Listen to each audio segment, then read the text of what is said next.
Assalamualaikum warahmatullahi wabarakatuh. Kembali lagi di Bang Rizky Channel, bagi-bagi informasi dan tips menarik. Nah, kali ini kita kedatangan tamu dari Sekolah Tinggi Meteorologi, Klimatologi, dan Geofisika. Ini adik kita namanya Zaki. Nah, Zaki coba perkenalan diri dulu sama teman-teman yang nonton. Baik, terima kasih Bang atas waktu dan kesempatannya. Halo semuanya, pertama nama saya Muhammad Zaki Muflih Rofi, biasa dipanggil Zaki atau Jaki. Saya berasal dari Curug, Bengkulu, dan sekarang sekolah di Sekolah Tinggi Meteorologi, Klimatologi, dan Geofisika, jurusan Instrumentasi MKG. Mungkin cukup itu dulu Bang. Oke, Zaki, kalau boleh tahu dulu SMA-nya jurusan apa ya? Baik Bang, saya sekolah SMA di SMA Negeri 1 Rejang Lebong, jurusan IPA Bang. Oke, jurusan IPA, berarti kemarin ambil yang formasi IPA ya? Betul Bang. Maksudnya dari SMA ambil yang IPA, karena sekarang itu boleh ya, IPS juga boleh, bahasa juga boleh gitu ya. Semua nerima ya tahun ini ya. Siap Bang. Bahkan dari MAN juga boleh sekarang Bang. Oh Daftar di ya, dari SMA. Madrasah Aliyah ya. Oke Zaki, kemudian untuk sedikit aja membahasnya, karena kan untuk SKD ini sudah banyak sekali di video kita bahas tentang SKD. Nah, kalau dari Zaki sendiri, proses SKD di STMKG itu gimana? Sulitkah atau mudah atau biasa aja? Baik Bang, untuk pertanyaan pertama ya Bang, mungkin kalau dari saya nggak sulit, nggak mudah juga, tapi saya lebih memilih untuk menarik gitu Bang. Jadi menurut saya SKD di SMKG itu menarik. Kenapa menarik? Karena pertama-tama pada saat SKD, teman-teman di luar atau orang tua atau orang-orang yang support kita, itu tuh langsung bisa melihat nilai kita Bang. Bahkan ketika kita baru mulai, sampai nanti kita finish, kita di urutan keberapa, itu orang tua kita bisa melihat dari luar. Nah, terus pada saat SKD biasanya teman-teman itu kayak tegang Bang. Jadi kayak masuk ruangan itu udah tegang gitu, kita udah diem, udah dari pengawasnya udah ngeri-ngeri juga kan, jadi tegang gitu. Nah, tapi nggak tahu kenapa waktu itu saya santai aja Bang. Saya tuh lucu kalau ngeliat ada orang yang tegang-tegang itu, saya lucu, jadi saya jadi santai gitu. Nah, di ruang tunggu pun ada banyak sekali cerita teman-teman tuh kayak, ini strategi gue SKD gini gini gini, strategi lu gimana gitu gitu. Jadi Iya. saking tegangnya akhirnya menimbulkan cerita-cerita yang lucu-lucu gitu Bang. Jadi kalau dari saya lebih SKD SMKG itu lebih ke menariknya sih Bang. Kalau Menarik ya. dibilang susah atau enggak ya sama aja seperti SKD SKD instansi yang lainnya, Iya. normal aja gitu. Baik, jadi memang kalau SKD memang secara format soal pasti sama ya dari setiap instansi yang dilamar. Memang sangat menarik ya karena sekarang pun kita bisa lihat hasil SKD itu lewat YouTube live ya, live YouTube ya. Jadi walaupun kita dari rumah ataupun tidak di tempat ujian, kita bisa memantau hasil dari rekan kita atau bisa dibilang keluarga kita yang sedang ujian gitu ya. Oke, kemudian di sini yang membedakan dari seleksi antara sekolah kedinasan yang satu dengan sekolah kedinasan yang lain adalah di SKB-nya. Nah, SKB SMKG ini gimana nih Zaki? Baik Bang, untuk SKB SMKG, yang umumnya Bang ya, yang pasti SKB SMKG itu beda sama instansi-instansi lainnya. Karena yang diuji, yang diteskan dalam SKB SMKG ini adalah fisika, matematika, sama bahasa Inggris. Which is biasanya ini adalah mata pelajaran yang tidak disukai Bang Iya, oleh sulit ya. pelajar-pelajaran pada umumnya karena biasanya sulit gitu. Mm-mm. Nah, makanya biasanya orang-orang yang masuk atau daftar ke SMKG itu adalah orang-orang yang suka fisika, matematika, sama bahasa Inggris gitu. Dan orang-orang yang biasanya udah benar-benar nolak fisika, matematika, hitung-hitungan, biasanya udah nggak mau daftar SMKG gitu Bang. Dan untuk SKB-nya sendiri, itu soal terbanyak ada di fisika Bang. Fisikanya itu ada 32 soal, matematika ada 28 soal, dan bahasa Inggris ada 20 soal. Namun kalau di lapangan ya Bang, yang saya temukan waktu di zaman saya kesalahan-kesalahannya, teman-teman itu banyak yang terlalu fokus ke fisika sama matematika karena jumlah soalnya yang banyak gitu. Mm-mm. Nah, akhirnya di bahasa Inggris sedikit lengah karena jumlahnya Mm-mm. cuma 20 soal. Padahal kalau menurut saya titik krusial untuk mencari poin di SKB itu adalah di bahasa Inggris. Kenapa? Untuk fisika dan matematika, soalnya itu tergolong sulit, Bang. Sulit ya. Jadi Walau meskipun kita udah belajar, meskipun kita udah dikasih kisi-kisi, kalau nanti waktu ujian mental kita belum siap, terus ada kendala-kendala lain, kita lupa berdoa mungkin dan lain sebagainya, itu akhirnya ngeblank dan bahaya gitu Bang. Sedangkan di bahasa Inggris itu soalnya medium, nggak terlalu susah, nggak terlalu mudah juga, dan kalau kita mempersiapkan dengan matang, akhirnya nilai kita tuh terbantu di bahasa Inggris. Mungkin itu dulu Bang, untuk SKB Bang. Berarti kalau SKB dari STMKG itu nanti ada tes potensi akademik yang membahas tentang bahasa Inggris, matematika, dan fisika. Kalau boleh tahu nih ya, kalau fisika dan matematika serta bahasa Inggrisnya itu masing-masing membahas tentang apa aja? Misalnya kalau matematika apakah ada deret atau ada pecahan, itu gimana tuh? Bahas tentang apa aja sih soalnya gitu? Baik Bang, untuk fisika, matematika, dan bahasa Inggris, sebenarnya dari STMKG sendiri atau dari panitia, itu sudah menyiapkan kisi-kisi Bang. Dan soalnya itu sama persis dengan kisi-kisi. Jadi nggak mungkin misalnya kisi-kisi matematika ada deret bilangan, ada integral, tiba-tiba di soal nggak ada, adanya logaritma atau bangun ruang gitu, logaritma. Nah itu nggak mungkin Bang, itu sesuai dengan kisi-kisi. Jadi untuk teman-teman sekalian yang mempersiapkan untuk tes SKB ya, itu kisi-kisinya benar-benar dipelajari. Dan kalau menurut saya, kita tuh harus cerdas Bang, cerdas dalam artian nggak semua kisi-kisi yang ada di pelajaran itu kita bisa loh. Nggak mungkin Bang, kita dari awal fisika, matematika, bahasa Inggris kita jago semua dan kita mau pelajari semuanya. Nah, kalau dari saya ya, kita tuh harus mikirin strategi. Misalnya kita kuat di matematika nih, oh ya udah di matematika kita belajar dikit-dikit aja untuk pematangan gitu. Dan di fisika kita kurangnya di mana, kita jagonya di mana. Nah, kita pelajarin yang kira-kira dapat menambah nilai kita. Begitupun di bahasa Inggris. Biasanya kalau ada beberapa teman-teman yang grammar yang kuat gitu-gitu atau ada kekurangan di bagian mananya yang itu dipelajari gitu Bang. Jadi dari awal kita bukan belajar aja gitu semuanya kita pelajari. Tapi sebelum belajar kita tentukan dulu strategi kita mau gimana. Kita mau nilainya berapa gitu. Jadi ketika belajar kita tahu kita mau apa, strategi kita gimana. Nah, insya Allah nanti hasilnya pun akan memuaskan gitu Bang. Oke, luar biasa Zaki. Jadi buat teman-teman sekalian nanti untuk kisi-kisi itu tentunya akan diumumkan oleh pihak panitia STMKG di pengumuman SKB gitu ya lebih kurang ya. Oke, berarti soalnya tidak di luar dari kisi-kisi tersebut gitu ya. Betul Bang. Jadi kisi-kisinya itu akan dibagikan pada saat panitia mengumumkan waktu dan tempat pelaksanaan SKB nantinya. Benar. Dan soalnya jadi, tidak akan jauh dari kisi-kisi. Tidak jauh dari kisi-kisi tersebut ya. Jadi teman-teman juga jangan sampai overthinking sehingga belajar apa yang di luar kisi-kisi itu pasti buang-buang waktu dan buang-buang tenaga. Kemudian SKB-nya apa lagi nih? Setelah TPA tadi 3 mata pelajaran tersebut apa lagi? Apakah ada kesehatan, wawancara atau tes kebugaran gitu?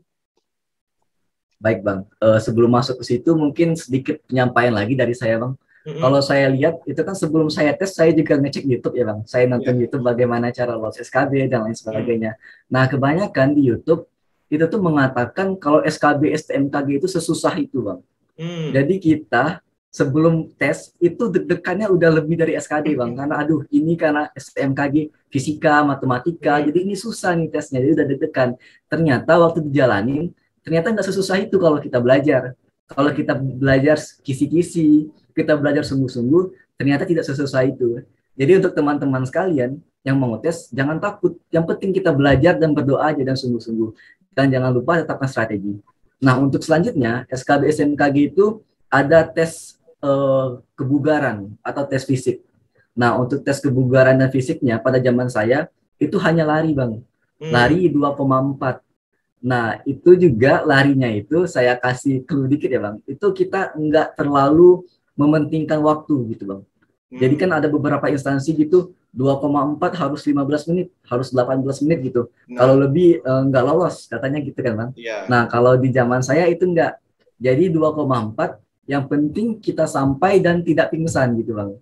Nah kalau sampai dan pingsan, kalau dari panitianya kemarin, kalau pingsan gawat gitu. Artinya kesehatan kita atau kebugaran kita nggak baik gitu. Benar. Nah terus setelah kesehatan, kita wawancara itu di hari yang sama Bang. Jadi tes kebugaran di pagi hari, terus tes wawancara di akhir, di sore hari. Nah, untuk tes wawancara juga sangat menarik menurut saya. Karena ketika saya datang, saya bersama teman-teman saya, Bang, bertiga. Nah, karena kita ini cowok semua ya, Bang, selanangan bahasanya.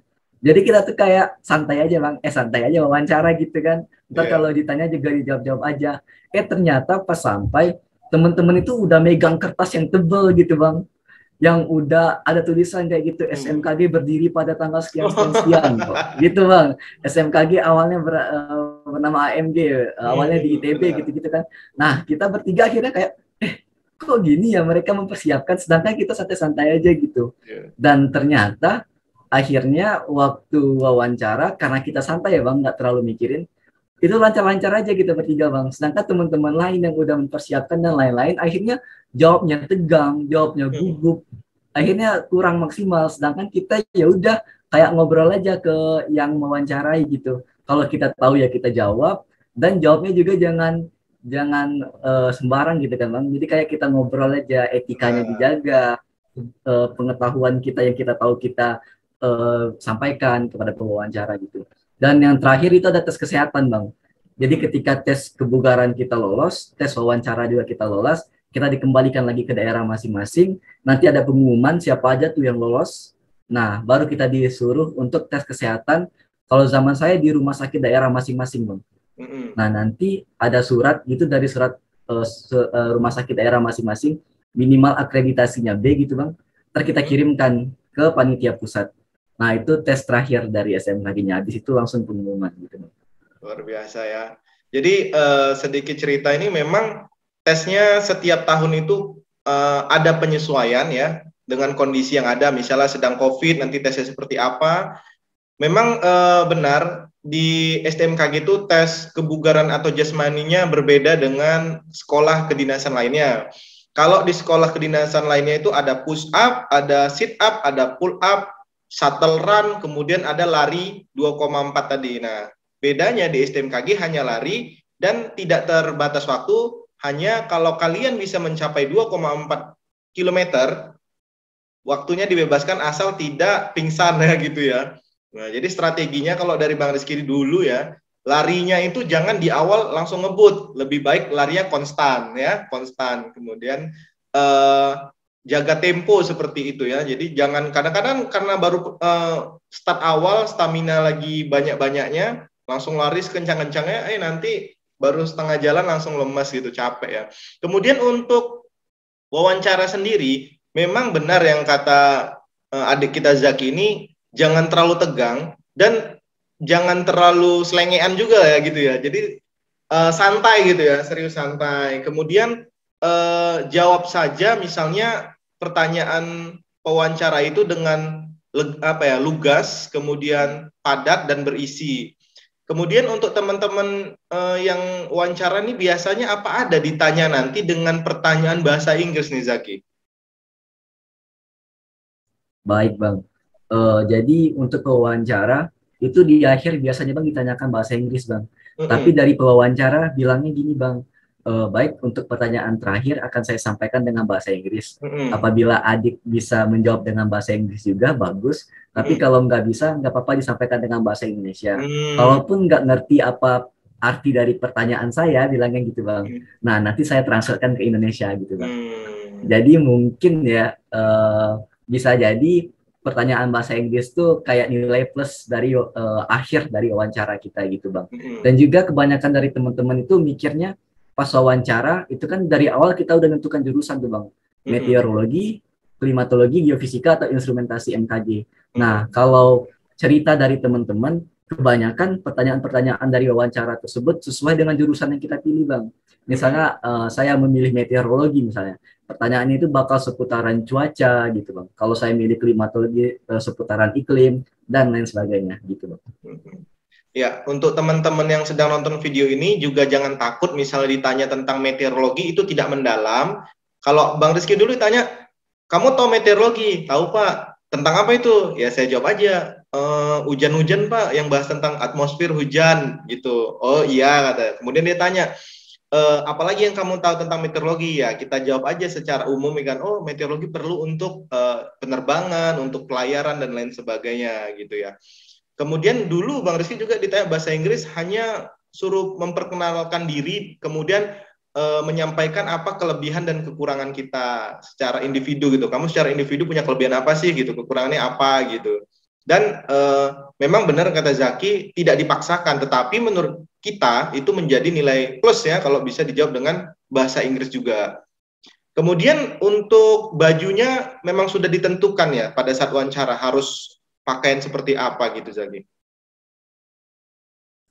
Baik Bang, untuk wawancara, untuk hampir semua tes sih Bang, itu dress code-nya udah ditentukan dari panitia, dan biasanya dress code-nya itu kemeja putih, bawahannya celana dasar warna hitam gitu Bang.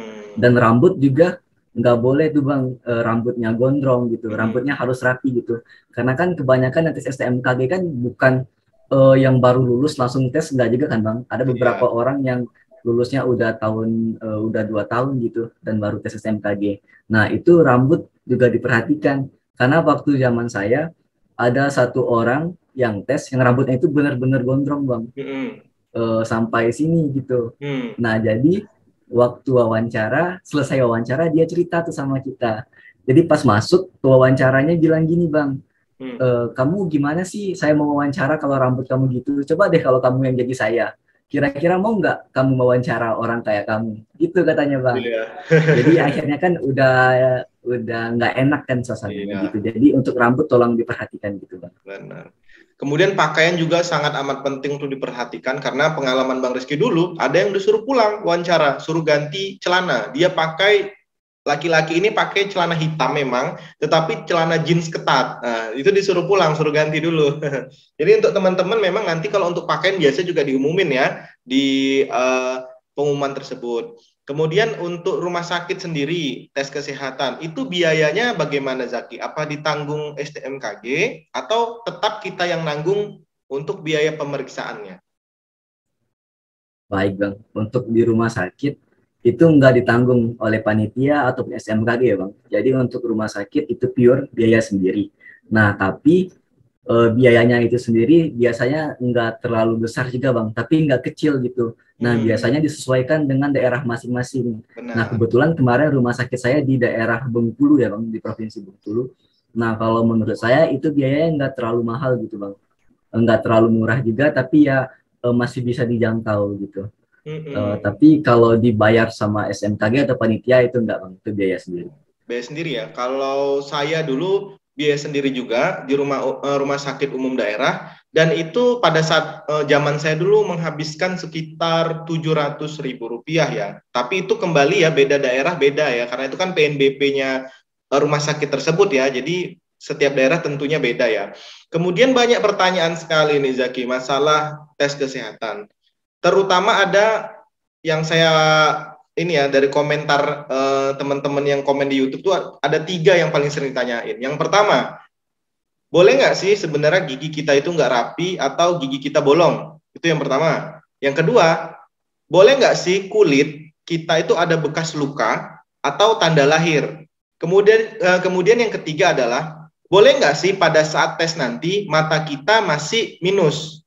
Dan apa boleh kalau mata kita itu buta warna parsial atau buta warna tidak seluruhnya gitu. Jadi hanya beberapa warna saja yang dia buta warna. Kalau tidak salah seperti itu. Nah, gimana itu Zaki? Baik Bang. Pertama ya Bang, masalah gigi. Nah, waktu saya tes dulu, masalah gigi itu boleh nggak sih bolong atau nggak rata? Nah, sebelum tes, biasanya kita tuh udah persiapan Bang. Dan harusnya begitu ya teman-teman. Jadi sebelum kita tes kesehatan, kita tuh udah datang dulu ke dokter gigi. Kita lihat gigi kita ini rata atau enggak, karangnya ada atau enggak. Jadi sebelum kita tes kesehatan, kita harus mempersiapkan juga kesehatan kita gitu. Jangan kita tes-tes aja gitu kan. Karena kita kan jarang tuh check up kesehatan gitu kan Bang. Benar. Jadi kalau saran saya itu kita lihat dulu, terutama masalah gigi ya, kita bersihkan karang kita. Kalau ada gigi yang bolong kita tambal. Nah tapi kan kalau gigi yang enggak rata kan susah tuh, jadi masalah. Nah tapi di SMKG sendiri itu tidak apa-apa. Masih gigi toleransi rata, ya? Masih toleransi Bang. Tapi kalau gigi bolong, ya itu kita harus cari solusinya gitu. Jangan waktu tes ya udah biarin gigi saya bolong, nggak gitu juga gitu kan Bang. Karena kita harus mempersiapkan dengan sebenar-benarnya gitu. Terus yang kedua masalah kulit, boleh nggak ada luka atau tanda lahir gitu. Itu nggak apa-apa Bang. Jadi ada banyak sekali teman-teman saya yang memiliki tanda luka dan juga tanda lahir gitu.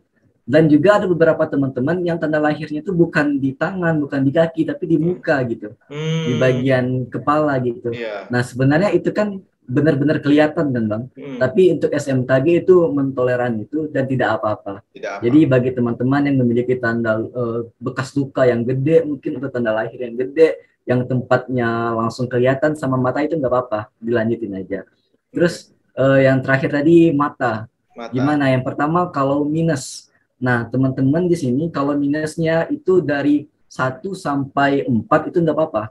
Karena Hmm, di SMKG itu minusnya maksimal 4 dioptri. Jadi hmm, kalau adik-adik, teman-teman minusnya 1, 2, 3, atau bahkan 4, itu masih nggak apa-apa, masih ditoleransi. Tapi kalau minusnya udah 5, udah 6, nah itu biasanya udah nggak bisa lagi. Karena di syarat pendaftaran udah jelas, udah tertera tuh. Kalau untuk syarat mendaftar di SMKG, maksimal mata minus 4 dioptri gitu. Jadi nah, untuk minus gitu, maksimal 4 dioptri. Nah, untuk yang buta warna, ini sepengetahuan saya ya Bang, hmm, kalau kita itu buta warna sepenuhnya, itu juga ada di syarat pendaftaran itu tidak boleh. hmm, Nah, tapi kalau buta warnanya parsial atau sedikit, itu masih ditoleransi juga untuk SMKG. hmm, Itu untuk sepengetahuan saya, kurang lebih gitu. iya. Benar. Bagaimanapun untuk masalah buta warna dan mata ini memang ranahnya lebih tepatnya untuk tim panitia khususnya di bidang kesehatan yang menilai ya. Jadi kita hanya berpedoman pada pengumuman yang diberikan oleh panitia seleksi taruna baru STMKG. Kemudian Zaki untuk tadi kan kita udah selesai nih masalah tes kesehatan itu. Kemudian nanti akan diumumkan ya siapa-siapa aja nih yang lulus di menjadi taruna baru ya, calon taruna sebutannya ya, calon taruna baru di STMKG. Nah, pertanyaan ini banyak sekali yang bertanya, ada bayar lagi nggak sih setelah kita ditetapkan menjadi calon taruna, dipanggil ke STMKG, ada biaya lagi nggak sih? Karena rekan-rekan dari sekolah kedinasan lain ada juga yang bayar, kayak contoh adik saya di pelayaran, dia ada bayar uang seragam, tapi itu aja nanti nggak ada bayar lagi sampai lulus gitu. Nah di STMKG gimana? Baik, kalau saya sebutnya ya Bang, ini merupakan privilege kalau kita sekolah di SMKG atau keuntungan. Iya. Jadi ketika kita udah ditetapkan sebagai calon taruna baru Sekolah Tinggi Meteorologi Klimatologi dan Geofisika, gitu ya Bang. Nah, kalau di zaman kita kemarin, kita tuh dipanggil ke kampus SMKG untuk mempersiapkan berkas-berkas daftar ulang dan kita serahkan ke STMKG. Nah, untuk biayanya sendiri, itu sama seperti yang Bang Rizky ceritakan tadi. Itu benar-benar tidak ada biaya yang diminta oleh STMKG, tapi nanti di tengah-tengah perjalanan ketika kita udah masuk kuliah gitu beberapa hari, kita tuh diminta uang seragam gitu. Hmm. Nah, jadi saya tegaskan untuk SMKG, ketika kita udah masuk ditetapkan sebagai calon taruna baru SMKG, yang kita keluarkan itu murni cuman pembayaran uang seragam aja gitu. Untuk pembayaran uang pangkal, biasanya pembayaran uang bulanan atau pembayaran-pembayaran lain itu benar-benar nggak ada di SMKG. Jadi murni hanya uang seragam aja gitu, Bang. Oke, benar sekali ya. Berarti memang tidak berubah ya dari zaman saya dulu masuk jadi taruna sampai sekarang. Bahwasanya memang hanya membayar uang seragam dan uang seragam itu hanya sekali dibayarkan seumur hidup. Luar biasanya STMKG itu nanti tiap semester kalau saya dulu ya setiap tahun ajaran baru gitulah itu nanti dapat seragam PDH satu setel kalau saya dulu. Kemudian karena STMKG ini ikatan dinas ya itu nanti lulus langsung PNS di BMKG dengan pangkat golongan 3A ya. Iya, jadi luar biasa kalian ini nanti kuliahnya nggak bayar, lulus langsung kerja. Oke, kemudian ini Zaki, mungkin ini bagian terakhir dari wawancara kita. Kenapa sih milih STMKG dibandingkan sekolah kedinasan lainnya? Walaupun kita tahu sekolah kedinasan ikatan dinas lainnya lulus pun jadi PNS. Kenapa Zaki pilih STMKG? Kemudian apa sih yang membuat Zaki itu senang di STMKG yang bisa Zaki sharing ke teman-teman penonton ini sehingga wah saya nih harus tes STMKG nih tahun depan gitu. Baik, Bang. Kurang lebih sama ya seperti yang dikatakan Bang Rizky, kalau sekolah ikatan dinas itu kalau lulus langsung jadi ASN kalau sekarang atau PNS dengan Hmm. golongan 3A gitu. Jadi itu merupakan salah satu hal yang paling menarik untuk kita memilih sekolah ikatan dinas. Nah, tapi ya, kenapa sih saya akhirnya memutuskan untuk STMKG gitu, nggak ikatan dinas yang lain? Yang pertama alasannya karena STMKG itu salah satu ikatan dinas yang fokusnya ke akademik gitu, yang fokusnya ke penelitian gitu. Jadi meskipun ikatan dinas, kita tuh masih bisa mengembangkan ilmu-ilmu atau akademik kita yang telah kita asah dari SD, SMP, SMA. Karena bagi teman-teman yang mungkin SD, SMP, SMA juara ya Bang, pinter gitu kan, sayang kan kalau di ikatan dinas ilmunya itu tanda kutip kurang terpakai gitu dan akhirnya terlupakan. Nah, tapi di STMKG ini enggak, akademik kita itu benar-benar menjadi prioritas utama gitu. Yang kedua, SMKG ini menganut sistem semi militer atau ketarunaan. Jadi kita itu panggilannya taruna gitu. Nah, jadi selain pengetahuan kita diasah, akademik kita diasah, kita juga diharuskan untuk memiliki tubuh yang sehat gitu, Bang. Jadi setiap hari kita tuh ada kegiatan ketarunaan, kita ada olahraga, kita lari, kita push up dan lain sebagainya. Jadi dalam menjalankan sehari-hari kita tuh merasakan tubuh kita itu fit, tubuh kita sehat. Jadi dalam menerima pelajaran, dalam menjalankan keseharian pun kita tuh enak gitu Bang. Otak kita terlatih, logika kita terlalu diasah, dan juga kesehatan tubuh kita baik gitu. Dan sama seperti yang dikatakan di awal tadi, kalau STMKG ini sekolahnya nggak bayar, cuma bayar seragam doang, udah itu aja seumur hidup, sama 4 tahun sekolah di SMKG. Dan yang paling penting, di SMKG itu kita mendapat TID, atau tunjangan ikatan dinas. Jadi setiap bulan dan tidak pernah mogok, alhamdulillah di SMKG kita tuh pasti diberikan tunjangan ikatan dinas gitu ke rekening bank kita masing-masing. Mungkin itu Bang, 3 alasan yang paling utama kenapa saya akhirnya memilih SMKG gitu. Oke, luar biasa ya. Jadi dapat gaji pula ya, masih kuliah udah dapat gaji lah, istilahnya tunjangan ikatan dinas tadi ya. Oke, terima kasih banyak Zaki. Mudah-mudahan informasi yang kita berikan ini bisa bermanfaat bagi teman-teman, khususnya teman-teman yang ingin masuk ke sekolah tinggi meteorologi, klimatologi, dan geofisika. Sekedar informasi, itu letaknya itu di mana STMKG? Lokasi kampusnya? Siap Bang, di Bintaro, Tangerang Selatan. Di Bintaro. Tepatnya di Pondok Betung Bang, Kecamatan Pondok Aren. Oke, jadi kalian nanti kalau misalnya lulus seleksi STMKG, kalian dapat keuntungan-keuntungan. Selain kalian hanya membayar seragam saja, kalian tentunya nanti akan menjadi ASN atau PNS di BMKG dengan pangkat golongan 3A. Kuliahnya juga gratis tentunya. Oke, terima kasih. Jangan lupa untuk like, comment, share, dan subscribe agar kalian tidak ketinggalan informasi tentang penerimaan sekolah kedinasan maupun PNS. Terima kasih. Wassalamualaikum warahmatullahi wabarakatuh.